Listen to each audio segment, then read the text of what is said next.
going on, y'all? It's your man Hanley from On the Line with. We're on episode 94 of Car Chats. We're going live with Young Breeze out of Vermont. As usual, shout out to our sponsor, Diamonds Rising. I don't got the hat on today, but shout out to the sponsor. Just waiting for him to jump in. We're going to go live with Young Breeze. Hope everybody had a good weekend.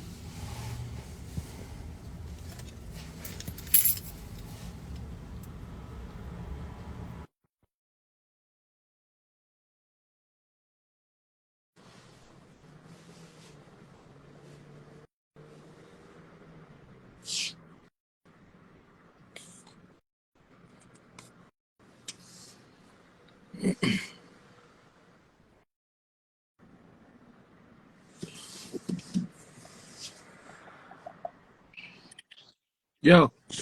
Yo. Oh, hold on 2 seconds. Let me go take my dog out the cage room.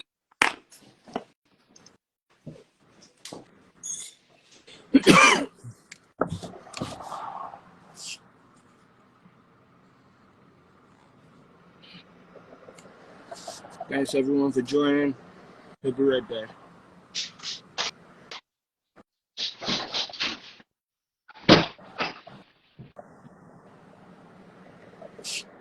So, with you, my boy? What's going on, my guy? Shit, just chilling, Fresh off a work shift. Kids is in the other room. Yeah, you just had a birthday party for your daughter yesterday? Saturday. Or Saturday, yes. My bad. Yeah, that was Saturday. That was for my oldest, Sophia Grace. How was that? It was decent. It was decent. The family was there. She had a little friend over or whatever. They did their little 1-2 step. Good food, good vibes, good company. Family, It's always the best way to go about it, bro. Of course. Shit, as long as them kids is happy, we straight. That's how I feel about it. Yes, sir. So, yeah, a lot of people are joining. Why don't you give them a little introduction about who you are, what you're doing, just a regular introduction. You know what I mean? All right. So if y'all don't know me, I go by the name of Young Breeze, and one want to put you in the number of a label, of a conglomerate called Street Religion. Street Religion Enterprise was put together by me and my brother Sammy. Shout out. Um, and it was established in 2014, and ever since then, it's really just been pedal to the metal, creating great product, creating great material, shit that we confident in our own, abilities to do, and just putting it out to the public and just seeing what the public think about it. You know what I mean? Music for me in the beginning was more so. It started off a hobby, just something I love to do. I've always been around music, and then I started realizing the therapeutic qualities of it. So I started taking it a little bit more seriously. And by taking it a little bit more seriously, I was able to, be a lot more therapeutic with it, not just with myself, but for other people as well. So I got a group of people that, you know what I mean? They share the same comment with me, and they wanted to do it too. And I had the platform to be able to, help them out, and the equipment to be able to help them out. And now we got a family. Now we got a team. So it's SR. So, aside from you, how many people consist of Street Religion and members? All right. So I'm gonna start from the beginning because there's a couple that we lost. Street Religion first started out. It was my cousin, June Fargo. Shout out June Fargo. It was my boy Eno Gallardo. Shout out Eno Gallardo. Sammy Chan, and rest in peace RG. RG was that whip. RG was the push. RG was the drive. For me, it was just like I started off doing a lot of engineer work. Just because I was the only person that wanted to be in front of a computer for that amount of tedious time. All they wanted to do was rap. I like being in front of computers. I like computers. I like things about electronics. So I took it upon myself to, be the engineer of that situation. And yeah, now currently, Street Religion consists of me, Sammy Chan, June Fargo, Raw Def, D French, Casadon, and Shorty Bang. And YM. So, So that's about 9 people. and you guys do a lot of well, not collective, but like a lot of group albums, or is it all just a lot of solo with a lot of features? So what it was is that when we first started off, right, we had 2 compilation tapes that we put together, and this was pre-Facebook.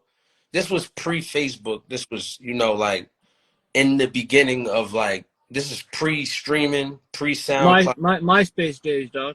Exactly, MySpace days when shit was still on a CD. So when we got our first computer, shout out to Eno Gallardo, because Eno Gallardo was responsible for us getting our first computer to be ever to rap on. This was before 2014. I had to have been I was still in high school at the time when we first started. And the first project that we ever had that we was confident in was a project called Cereal and Milk. And basically what we would do is, at that time, it was just me, Eno, and Sammy, and we had the computer, and we usually just would pile the crib with a bunch of people. Whoever rapped at that time, just get on a verse. Find a beat, get on a verse. I'll fuck around, kill it, and then put it together, and then we just put it into a big compilation.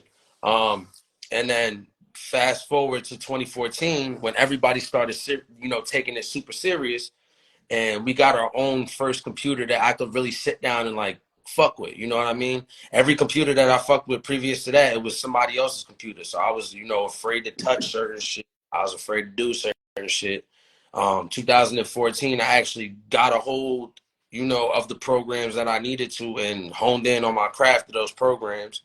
And we got our first, official computer that we could fuck with, and Cereal and Milk 2 was made. Cereal and Milk 2 was a little bit more put together. That was put out on Dat Piff. I know you remember Dat Piff. Hell yeah. So this was when I found out that you really, Dat Piff was free. So once you got the account, and once you sent the application to them that you wanted to start uploading shit, and they sent that back, you can start uploading shit. So at this time, we was working on Cereal and Milk 2. I was working on my first official mixtape called 802 to Downtown Golden Era. And that was a double disc. I did two discs of that mixtape. So that mixtape itself was 35, 36 songs straight. So Cereal and Milk 2 was the first compilation from Street Religion that was officially put out on Dat Piff and put out for everybody to listen to and everybody to download. We also had, hard disk CD shit.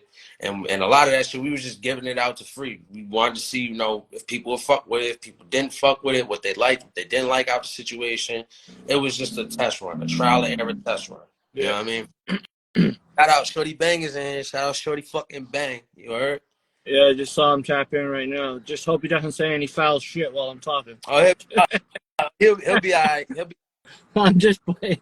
I don't give a shit. He can say what the fuck you want. Yeah, that's my guy right there. That's my man 50. Yeah. But yeah, so the official first Street Religion project that was put out as a group, and this is pre D French, pre Casadon, pre Raw Dev. Is me, June Fargo, RG, NO, is Sammy at this time. It was Cereal and Milk 2. And then from Cereal and Milk 2, it's all all right, so Cereal and Milk 2 happened, and then I dropped 802 to Downtown Golden Era, and then everybody else dropped their own little respective solo projects under the SR banner. And then later on, there was a couple of people that was part of SR that ended up leaving SR because their own person just couldn't find them anymore. They fell off the face of the earth. And at this time, I already had an understanding in my head, because I had already been signed to a label previously from all this, that, I'm not going to sit there if they don't want to do it or take it as seriously as I'm going to take it. Yeah. So that's when I started realizing people like Sammy Chan and June Fargo and Ano Gallardo and RG, they all stayed with me. So that's what solidified street religion right there was those people. And that was after cereal and milk too. Yeah. And so a lot of times people don't realize that as much as like money's an investment in this shit, time is a lot more invested in it than people like to realize or like put up front. Like if I'm not gonna waste my time getting into it because everyone that watches is gonna either have an opinion on it or just disagree because they waste time. But Yeah. like there's a lot of procrastination in this fucking hip hop scene. It's a lot of procrastination and just a lot of people not understanding what they want to do it for. When I did, all right, so when I did this, like I said, I had an understanding that this was going to be therapeutic for me, but I also had an understanding, not just from me, but from, word of mouth to other people, that is just like, you could take this seriously and take it seriously and not have it feel like a job.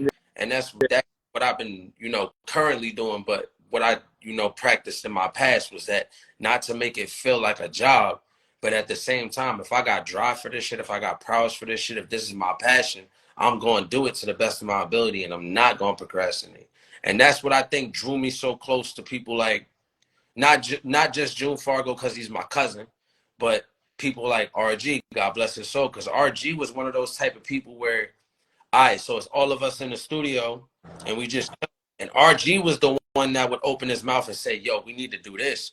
Yo, we need to do that. We need these songs together. We need to go tap into these markets and go do these shows. And God rest his soul, he was doing that shit before he passed. He was taking the California trips. He was taking the Florida trips. He was, not just investing his money, but investing his time and having to, sacrifice away from his kids to go do these shows and do these videos and get major placements and, big name features and things of that nature. He was moving towards that.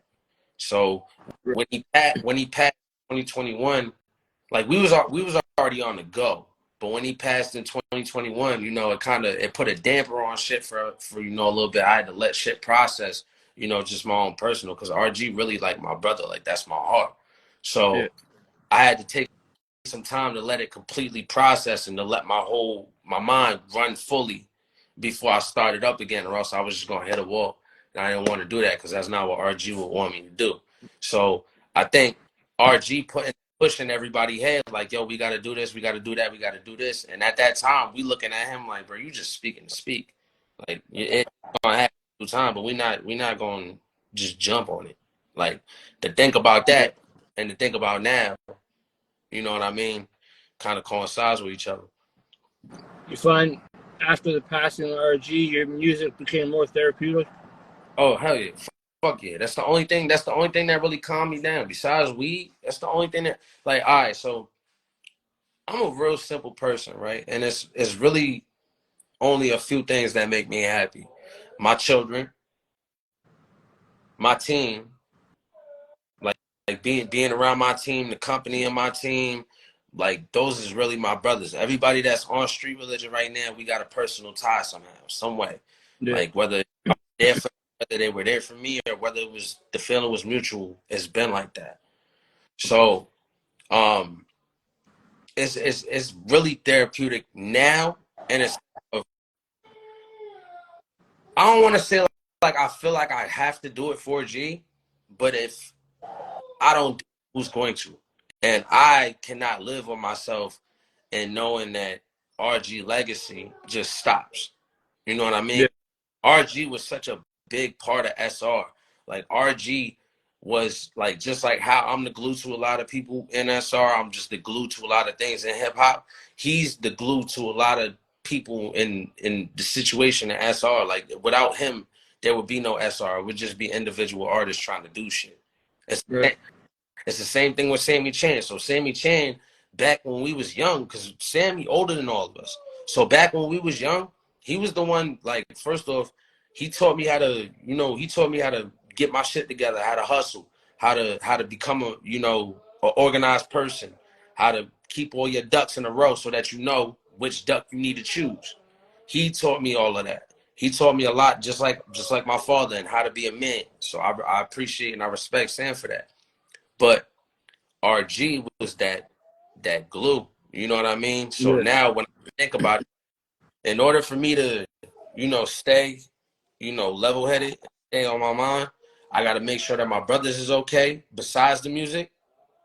Cause I fuck with them besides the music. All of them, all of everybody on SR, we really brothers. Like I fuck with them beside the music.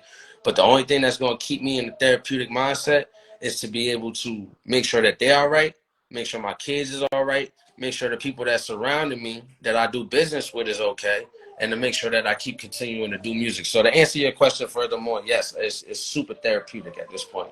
Cause without music, I'm an angry motherfucker. I ain't gonna hold you. Without music, I can't like.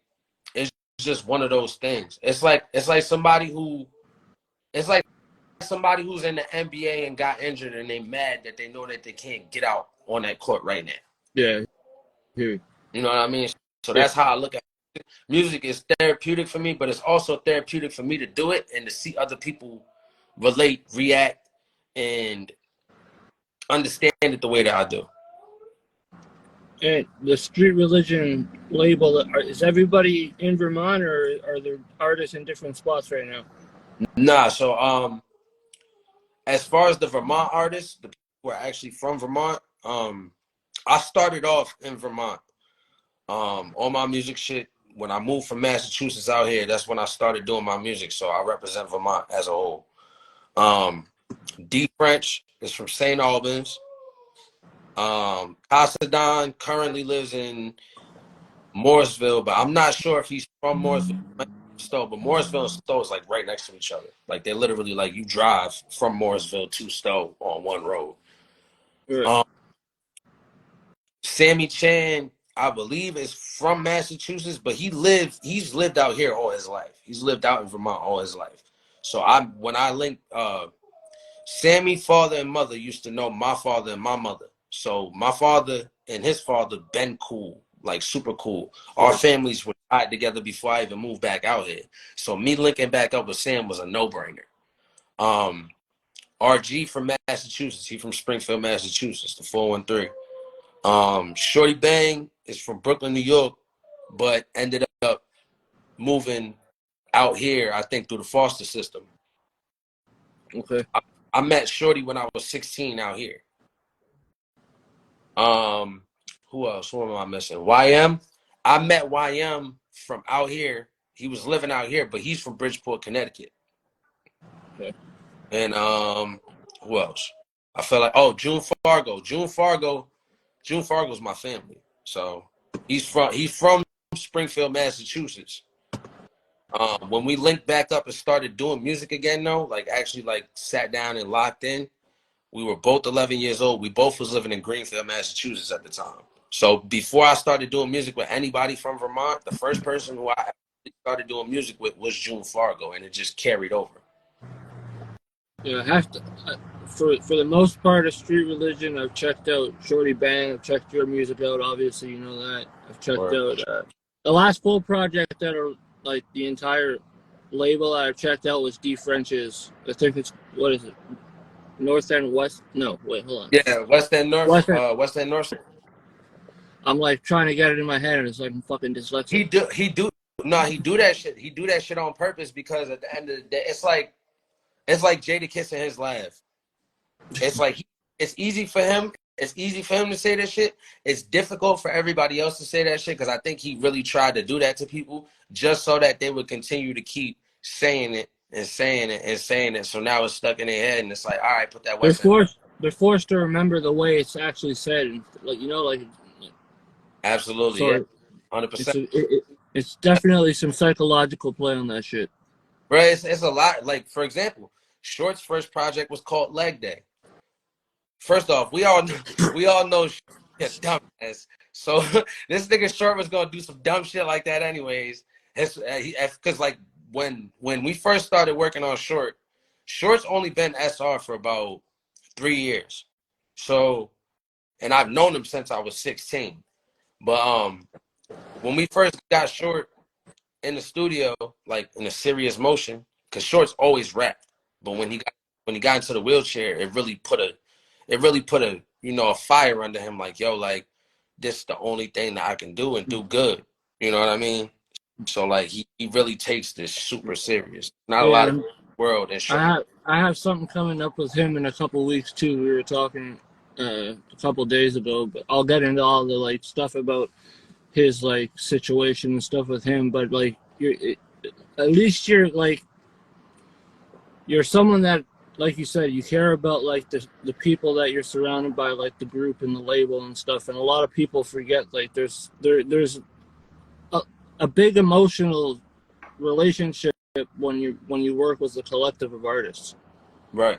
especially when it's a constant like relationship with like the same artist. You know what I mean? You could be doing collabs with someone like once every couple or 6 months or something, and it's not going to be the same if you do a track with someone from your label and it's only once in a while. You're definitely closer than just people you work with. You know what I mean? Yeah, no, they all my brothers, they all my family, they all my hearts. And like I said, man, it's a lot of like I met every one of them through a personal situation. If not, then I grew up with these people. Like it's not just I ain't just going to pick these people out like flowers. You know what I mean? Like everybody, and I could literally tell you every it's in every situation that I've met them or that they became a part of SR, became a part of my life to become a part of SR. So yeah, no, it's definitely a deeper connection. I think that's what as a group, because we all know what we're capable of as individual artists, and we brand ourselves. We can brand ourselves as individual artists, but as a group, we understand what we're capable of and how powerful we are, not just because of music, but because of our understanding of each other. Yeah, definitely. Yeah. So fast forward a little bit to like the last, I don't know, say 3 4 years, like when it comes to solo projects. What was the last one you released and what's coming up? The last project that I released as far as a solo project was Everybody Hates Chris. I was Everybody just listening to that before. Word. Yeah. Everybody hates Chris, which is funny. It's hilarious because everybody. So Sophia Grace, my first full length project. It was I was in a real like in the beginning of the recording process. I was in a real fucked up state of mind because like that was when I had found out that Sophia even existed, and Okay. I had fought so hard to try to figure out what was going on with her because I didn't know because her mother was on that type of time. So a lot of that shit came from pain. But then, I want to say about a quarter way into the recording process was when I actually met Sophia and I started, becoming the father that I wanted to be from the beginning. And it started becoming happier music. You started seeing like you could tell from the beginning of the project towards the end of the project how much more happier I'm becoming because of the process. I didn't really like it. It really came about. I didn't like fuck with the track listing or anything. I did each track as the time went, and I kind of put the track list like that for Sophia Grace. For Everybody Hates Chris, I was in a fucked up position mentally because part of the situation had to do with I'm moving away from Vermont. I moved to New Hampshire for a little bit, and when I moved to New Hampshire, I moved to a state and to a town where at first I thought I wasn't gonna know nobody. So I'm the type of person like I'm from the city, so I mind my business 90% of the time. The other 10% of the time, I'm minding my people's business because I have to. So if I don't got nobody around me, you kind of get stuck in these four walls recording music by yourself and you don't get no inspiration, you don't get no environment, you don't got your people around you, you don't got your brothers around you. And shit just started happening and working in mysterious ways, but I was still dealing with painful situations. For example, I moved to Claremont, New Hampshire at the beginning of 2020, right in the beginning of recording process for Everybody Hates Chris. Before I moved was when I started working with YM. Shout out YM, by the way. Yo, give me 1 second. Hold on, bro. How you doing? Not bad. Hey, I got something I will give you every time I see your car, right? Yeah. Because I did it to my white car. I'm gonna show you something. You spray on it, all this rust thing gonna come off your car. Oh, this But anytime, next time, because I live in this one, too, because I don't have it in this car right now. It's all good, bro. I appreciate it. Bro, everything will come off. Every time I say it, I gotta show you that. I appreciate it, bro. All right, bro. Oh, this nigga trying to sell. Oh. Hey, yo, IG, I don't know who that man is, but go follow that nigga. He got hustled. Oh, my God. My Rastafarian man just came and tried to sell me rust remover. Yo, I said, yo, that's the point right there. That's the high point. Hold on. Oh, we gonna frame that in the screen recording. Oh, That was one. yeah, definitely. That's definitely probably the most random fucking part of an interview I've had in a minute. That was fire.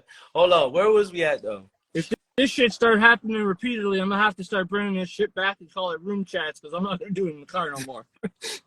That was awesome. But, yo, Dad hold on. came knocked on the window. Was just so excited to try and sell me rust remover. Like, bro, I got a can in the back.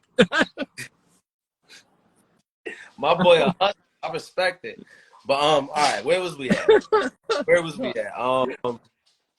Oh, the beginning of the recording process, right? Like I said, I just moved to Claremont. Everything was, I'm still trying to figure people out. The best part about moving to Claremont, though, is sometimes you need to be away from the spot that puts you in that dark place. You know what I mean? Yeah. And unfortunately, yeah. I relate to that shit fucking on a whole other level, man. Trust me. Exactly. So, like, unfortunately, like, Brattleboro was that spot for me. Like, I grew up from around there. I've been around the motherfuckers out here. I seen that nothing was going for a lot of people out here, and nobody wanted to move or do nothing. And I was already doing shows here. I was already doing shows there. I already had SR together, and we were already outside. Like, it was, you know what I mean? But at the same time, it's like, all right, these motherfuckers out here ain't gonna do nothing. I'm gonna take myself and go somewhere else. The best part about that, though, like I said, was specifically that, getting a new environment and getting just new people around me. For two, being able to have my own shit, because being in Brattleboro, I know everybody. So it's like, I wouldn't want to go get a job and then walk up in the job and see 30 motherfuckers that I don't like. I hear that. Now I got to work with these motherfuckers. No, I wasn't trying to do that. Like, and it started becoming that way. So when I moved to Claremont, Short previously, like, right, I want to say a few weeks before then, me and Short was hanging out every fucking day because he was just starting to get into music and shit. I was recording him, and he was doing music like clockwork. So it was like every time I could get him in the studio, it's like, bro, pull up. And it was football season. So we have a ritual, me and Short, every Sunday, we pull up on each other and we watch football. So every time that we do this, we just get songs done. He ended up in a predicament where he was kind of like me. Didn't want to live in Brattleboro anymore. Didn't want to be around the people. Called it. He was like, yo, I'm about to move to Claremont. I'm like, say less. My girlfriend at the time already lived in Claremont. So what happened was my girlfriend put him up in a place to live or whatever. And then I moved up there with them. So now me and Short live with each other. So I could just go downstairs with the equipment. Boom, let's get it done. And that's how the beginning recording process of Everybody Hates Chris came. Because now I'm in a comfortable spot. I know somebody. I don't really have to leave the house unless I go get some papers, unless I go get some weed, unless I go get some liquor, unless I go get some food, whatever, or unless I have a job and I got to go to work. I don't got to fuck. I got my brother right here. I got my girl right here. Everybody that's in this house is either my nephew or, you know what I mean? Or everybody who walked through this house because I rap or because I'm a respected person, I'm a people's person. I give that, people, they want to know about want to know, you know what I mean? So fast forward a little bit, I end up getting my own apartment. You know what I mean? I'm doing a damn thing. It's still pandemic time. So, like, it's not really too much going on, but I'm in the crib. And I'm about halfway done with Everybody Hates Chris. It's 2021. And I get the phone call from my brother Sammy Chan that RG died. And I'm not gonna hold you, like, because the thing about it is I was on a fucking tear. Like I was making beats. I would make a beat. I would make a beat in literally like 25 minutes, right? Just have a beat pattern.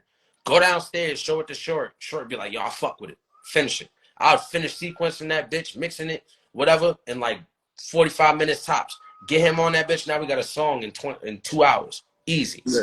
And that's how everything was going. It was going to clockwork. So in the back of my mind, I'm thinking, bro, if we keep up at this pace, nigga, ain't nobody gonna be able to fuck with us. And then what's gonna happen is I'm gonna take the same formula that I'm applying to Short right now, and I'm gonna make all these beats, and I'm gonna go to everybody else. I'm gonna go to D French, I'm gonna go to Cos, I'm gonna go to YM, I'm gonna go to everybody else, and we gonna make this shit happen.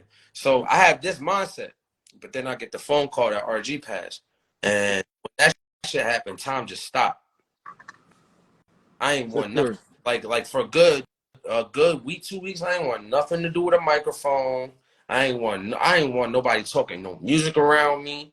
I really, like, it fucked me up from a horrible spot in my stomach, from a horrible spot in my heart, because when you take the music away from everything, me and RG was really brothers. Like I've been through real life shit with him. I've seen him get into it with his family, and the only place that he had to run at that time was where I was. Yeah. You know what I mean? So like that, and plus like I'm watching him make all these big moves with the music and shit, all while I know he got kids at home. All while I know he got a family at home. All while I know, you know what I mean? He was taking a risk and doing it with no qualms over the situation. And I had so much love, so much respect. It's like the utmost sincere love for that man. Like that was my brother for real. Like back to back. Like that was my guy. So what you want to say, Al? Come in. This is the name of my second album right here. Jelani Sky. Hi, Jelani. You say hi? You should go watch the movie. But so I took a good, like, because it happened, and then when it happened, they had his funeral. I took Short, D French, Casadon, and all of them to his funeral. And after that, I took a month, and I just said, "Yo, just let me focus on life." You know what I mean? Jelani was about to be here. You know what I mean? Just a lot of things was going on, and I ain't have time to sit down and process it. So I took that month and I processed. And when I took that time and I processed, it was like I took the time to process, and everybody around me wanted to go. Right. I took the time to stop and was like, yo. And Sammy was like, nah. That's not what we doing. RG wouldn't have your ass sitting around. You gonna get up, you gonna work. I got the camera, I got lenses, I got this, I got that. Nigga, we making music videos and we shutting shit down. So shout out to Sam, because Sam really got me out that funk. You know what I mean? Like Sam really got me out that funk. And I think after that was when I finished Everybody Hates Chris in full. And it's funny, like I said, because I love Sophia Grace as a whole project. Like when you listen to Sophia Grace from beginning to end, I feel like there's no skips. I was having the time of my life after I found out about Sophia, so it really was great music. Jelani, come on, bro. But Everybody Hates Chris. I was in such a fucking dark spot. The music is fire. Don't get it fucked up. It's some shit on there. It took my brother, Big Dogs, Number on Me. It's a lot of different shit on that project that's just gas. But me personally, I couldn't stomach the project. Now it's a whole different story. When I sit down and listen to it in its whole entirety, I'm like, damn, now I understand why people fuck with it so much. But at that particular time, it was a lot of people that was just like, I dropped the project and then I'll go to promote the project or whatever. And a lot of people was like, bro, this is the hardest project I'd ever heard you put out. And I was like, bro, I bet you different. Like, I bet you different. Yeah, Halloween, Yeah, Shorty Bang, Halloween, that shit, bro. Like a lot of that music came from a dark spot of my fucking mind and a dark spot, you know, in my life. But fast forward thinking about it, it was really dope. It was really dope. You could tell, like, you could tell, all right, you could tell when somebody's putting emotion in something, and you could tell when Oh, somebody's numb, yeah, and you could tell the parts of the points in that project where I was numb, where I just didn't feel shit. yeah, definitely. I've listened to halfway through it from before when I was making the flyer and shit like that. I was listening to the music, and then like I think up to track 5. I know I heard "Took My Brother." That track was very, very well done. Oh, Yeah. just Yeah, quickly to I made that song. I made that song 2 days after G died too. yeah, well, when you make a track like that, bro, like as hard as much as you're trying to process the situation at hand, it if you're gonna make a project like that, it's probably best to do it while the emotions raw. Right. And fun fact about that project too, the song "Lost You." It took me a whole week to write that song without crying. It took For sure, bro. it took me a whole week to write the song without crying, and it took me 2 days to record the song without crying. For sure, bro. And it's definitely like I'm sure a lot of people relate to the loss of a good friend and shit like that. But when it's in like a situation like you're in, like personal, music, business, everything, like it's all connected. So it's like multiple losses in one. Yeah, You it know. definitely. So hold up one second. Just before I continue, shout out to my sponsors just joined the conversation. Diamonds Rising. What's up, Fabian? How you doing, brother? And shout out to Bill, man. He's active on here. Bill's from the East Coast of Canada, man. He's a solid gentleman. Word up, word up. Shout Uh, out, man. Shout out to y'all. Y'all getting to yeah, know me. exactly. So what's that? But I Wonder track that I've had on rotation for like a week now. But what's is that coming from an up? That's coming from an upcoming project, right? Yeah, that's one of the singles on Jelani Sky. Jelani Sky is dropping August 12th. All platforms. Make sure y'all pre-save when I put the pre-save link out. Right now I'm just in the final touches of that whole project. It's just like I'm trying to do something different. Like I got all the music done already, but what it is I've been doing a lot of homework on old albums and storylines and stuff like that. And I'm starting to realize that a lot of these old albums had run-on seamless songs. So like the track number would change, but it wouldn't seem like the whole track changed. It's like a seamless transition. Right. So I'm trying to learn that and incorporate that into this project just something, you know, a little different. I want to make the storyline come together. You First, have an anticipated date for that? Before we go any further, I gotta point this out. Shout out to my guy at R Star Get Up. We shine as one. You heard? See, that's my sponsor right there. That's my clothing sponsor. My guy right there, R Star Get Up. Tell him I'll rep him up north, bro. Hit me up. I'll rep you up north, dog. Yes, sir. Yes, sir. I'm gonna get y'all linked up after we get off. My boy right there. That's my boy Quan. R-Star Get Up. Every show that I have in New Hampshire or Massachusetts, he always pops out. He always got some of the flyers drip, and it's heavy quality. This ain't no bullshit. This is heavy quality, right? Pure fabric. Go holler at my guy. Definitely. I link up with so many people. I network for a fucking living nowadays, man. It's all I do. You know, like I need to keep my mind busy or I'm just gonna end up in the bullshit slump that I always end up in, you know? So like I'm always trying to keep focused on something. Like I'm doing this. I was talking to Francis earlier, he gave me a dope idea and I was like, fuck, I didn't even think of that. I need to stop smoking so much weed. Yeah, man, you might have not have smoked enough weed. Boy, that's all you do. You know, I thought I would have talked about it last night when I was on my shroomies and shit, but apparently not. I was too focused on watching the fucking weather change. I was tripping out last night, bro. But so you have an anticipated date for the release of that new project? Yes. Jelani Sky will be dropping August 12th. which August 12th, if a lot of people in VT area, Massachusetts, Connecticut, New York area, if y'all know, I do birthday parties sometimes. Like the last year I threw my birthday party. It was pretty fucking big. The year before that was decent, and then I want to say it was like 3-4 years. I got a dude. Shout out HLR. My boy David Fair.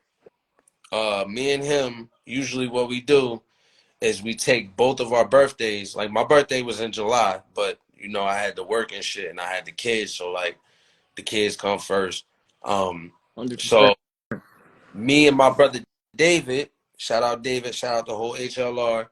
We take our birthday and we put them together, and we create an event out of it.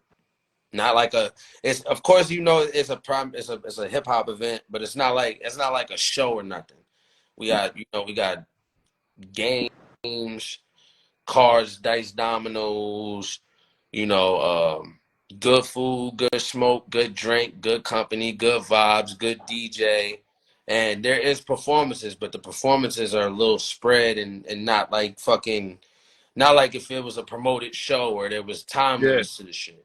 And we do it for 2 days straight. It's called David Don Marion Day. So August 12th is the day one of David Don Marion Day. So what I'm going to do is I'm going to drop the project on streaming platforms. And when I drop the project on streaming platforms, I'm then going to take the project, go up to David Don Marion Day with it, and I'm going to have the DJ spin that shit. And it's going to be like my own personal little listening party.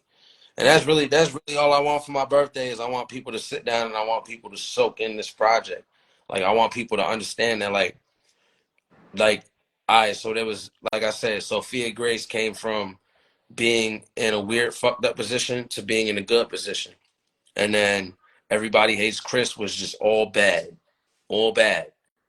This project is a lot of pain in the after process of it, but also understanding where I am, not just in music, but who I am to people. And Who do you think you are to people? a person. That's A person. a good answer, bro. Like, cause the thing about A lot of it, people, like, like to overthink it. I think that people like to look at me as an egotistical motherfucker just because of how good I am. Like I'm not like this is the thing. I'm not gonna toot my own horn, but beat. Like I don't say this. I don't say this shit, bro. People say this shit about me, and more than half the time, 10-1, I'm super duper humble about it. My boy Fresh, right? Shout out my boy Forever Fresh. He just dropped a song called "Me and You" with Terminology. Go peep that. Go peep that. Oh, with Turn? Yeah. Oh, fuck. I'm definitely gonna peep that shit. Shout out my boy Fresh. He just dropped that shit. It was 2 days ago. Shit, fire. But Fresh told me this shit one day, and I be listening to Fresh a lot, but I don't be listening to Fresh a lot. I listen to Fresh a lot because some of the shit he be saying, like I really be. And he said, bro, sometimes you just be too humble. Like I wish sometimes you just be cocky for once in your life. I wish you would just be gritty about your shit. What up, Master? What up? Yeah, I just had an interview with Mav a couple weeks back. Mav's the homie, man. I I saw got that. a lot of people I gotta fucking check out when I come through, man. I've got a lot more support out there than I do here. Yeah, fine. So like that's the thing is like I've always had that super humble mindset because the thing about it is that you don't get nowhere being cocky. You don't get like having that confidence is cool. I have a lot of confidence in myself. Like don't get it fucked up. As a person, I'm short, light skinned, handsome. I got a beautiful fucking girlfriend. I got beautiful kids. I got a great team. I got family that fuck with me. I got family that love me. That's understand. That's understood. That's good. As far as my music, I've worked myself to be where I'm at. Not just because it was a job for me, but because I fucking love music. This shit is easy. Like it's easy to paint my life on a canvas. It's easy to let y'all know how I feel. It's easy to go in the club and turn up. It's easy for me to make a song about that too. Cause that's what I do. Yeah. So like you know, the confidence thing, I take it and I turn it into humble. But I don't get too humble. Like, don't get it fucked up. I could dumb it down for a lot of people. But you know, it's just, I don't know. I think at this point in my career, it's a lot of parts of me that should be cocky, but I don't want to be, because that shit ain't gonna get me nowhere. Bro, hold on, take the lotion, go. Put my cocoa butter everywhere on yourself. But but like you know, the confidence is there. I'm not underconfident because I'm not cocky. Mm-hmm. I'm super humble. So like when I say shit, like when you ask me, you know, who do I think I am to people? I think that people perceive me as cocky because I'm confident. I have a charisma to me. I have a personality. I talk with my hands a lot. I don't know. I can't speak for other people, but when I look at myself in its whole entirety, here, take it. Goodbye. Go watch your movie. But when I think of myself, I'm just a person. Like I'm really just a fucking human being on this earth. Because the thing about it is I'm flawed just like anybody else, bro. Like the only difference between me and a lot of people is that I don't think, like, I don't have the same, I don't even want to call them coping mechanisms that people do. You know, Francis just joined the fucking chat. My boy. Hold on, let's go get situated. Hold on. Why did she close the door? Shout out FFD Ross and JM, man.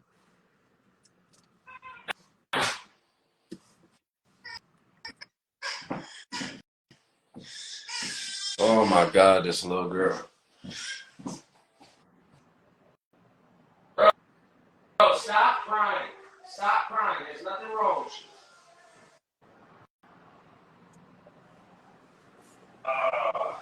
Francis got to bring me through to that party next weekend Bro, on a fucking Zoom why call. the fuck did they make Disney Plus a thing? Why? Why? I wish I could tell you, bro. Why? Hold on. Give me like 2 seconds. I just gotta find this remote, change this damn movie for these kids.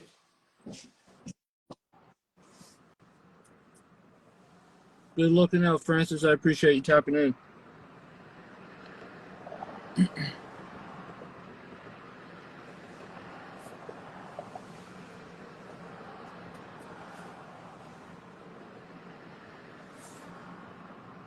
Appreciate everybody tapping in, actually. That was a little rude of me. I'm sorry.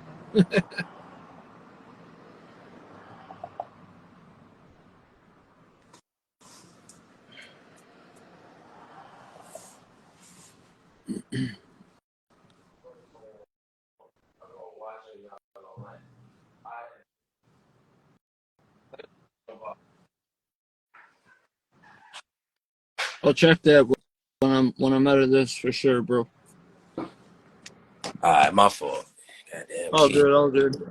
But yo, I'm gonna just say one thing because Instagram cuts people off at an hour, and I think we're gonna hit that in like 8 minutes. But we'll from here, after I do a couple episodes after this one, like the next day or two, we'll come back before your event on the 12th and 13th, right? Yep. Yeah. Okay, so we'll come back. We'll tap in before that, or on one of the days, so people could get a look from this side. We could definitely do that. I'm thinking about. I told Francis, bring me through on a laptop on a Zoom call and just sit me on a table.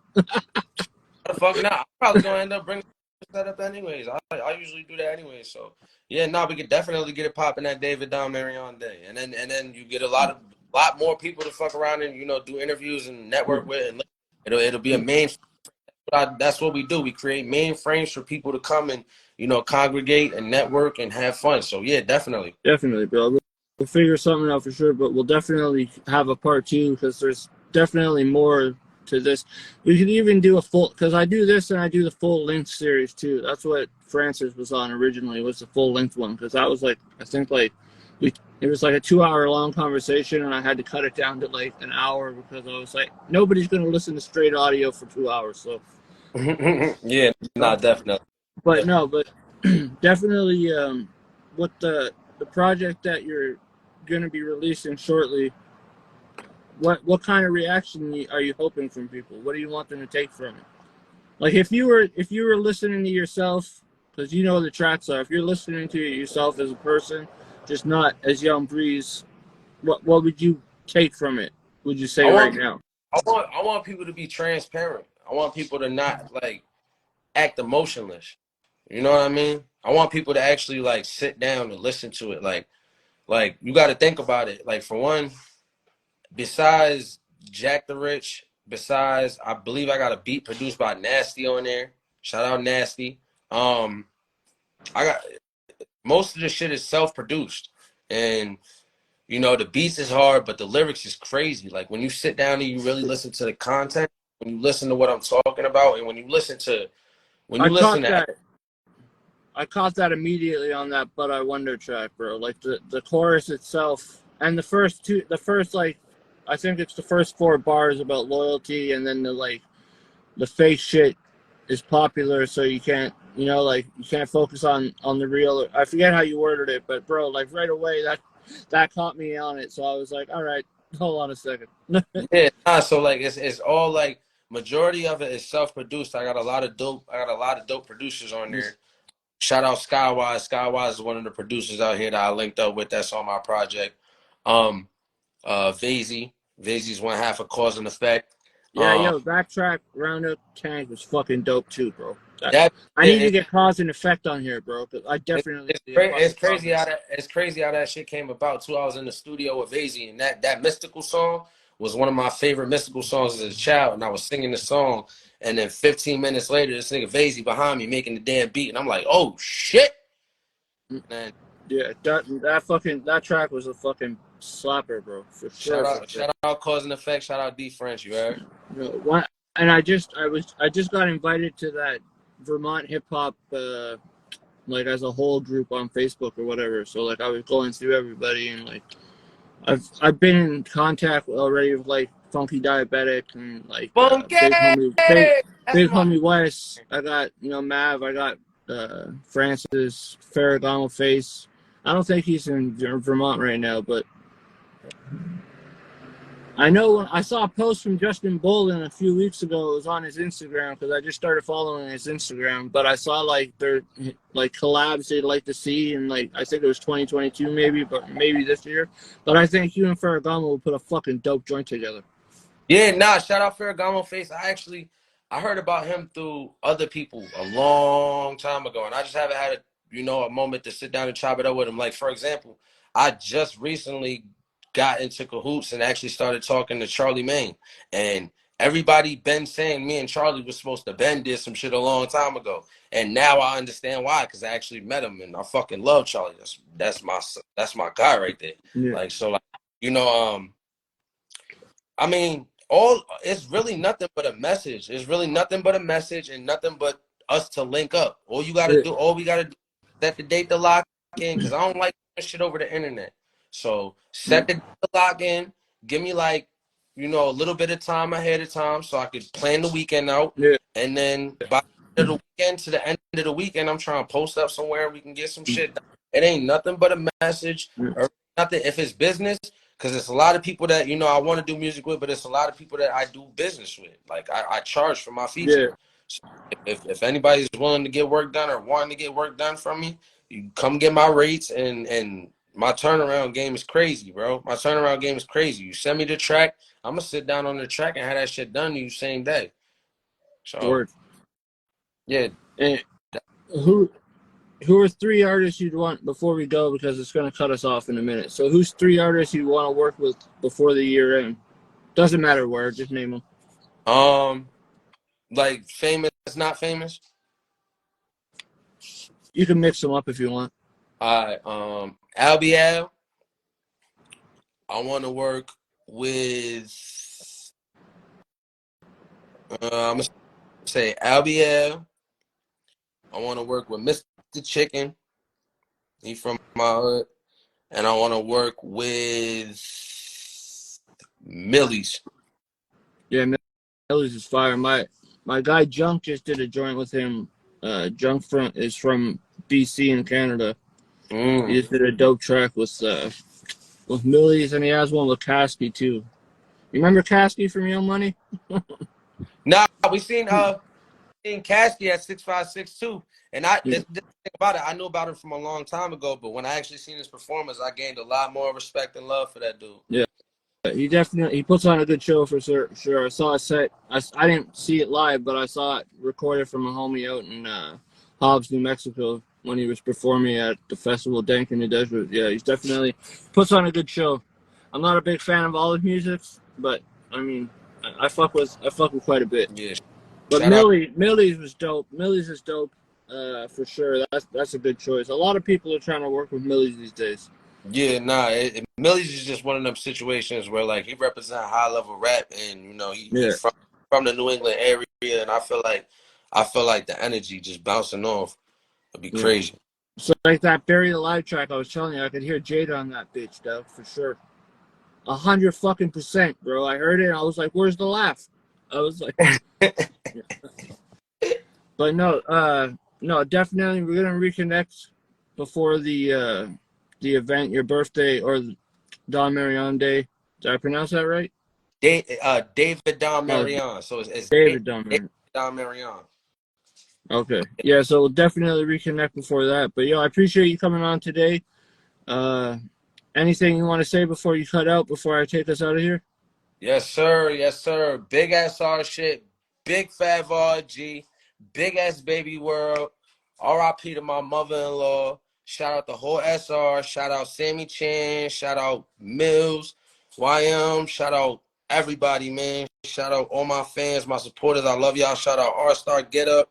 On Hanley mean family. Family mean nobody get left behind or forgotten. And in street religion, grab a motherfucking gun and pray. And y'all niggas need to start paying attention. Y'all niggas really need to start paying attention, because I feel like a lot of niggas be sleep, like really sleep. It's Squeeze God season, and I'm telling y'all, it's Squeeze God season. The Don Marion is in full fucking effect, and I'm doing this shit for G. Everything is for all G, and that's on God. We're here for it, dog. I'm ready to reconnect soon, for sure. And I appreciate everyone tapping in, whether you're from my side or you're across the border in Vermont or wherever in the States you're at. If you're an artist, tap in with me if you want to connect. Again, this is episode 94. We got Young Breeze. I'm your man, Hanley, from On the Line With. Again, episode 94, Car Chats, on the road to 100 episodes. And I appreciate it again. Shout out to sponsors. Diamonds Rising, your sponsor, again. And anybody that's trying to tap in, just holler at me, and we'll reconnect in a couple of weeks, man, and let everybody see what's popping. Absolutely. Once we get off, we're gonna chop it up. Yeah, definitely, my dog. I appreciate you coming on. Anytime, my brother. Salute, dog. Peace. Dog! Yay!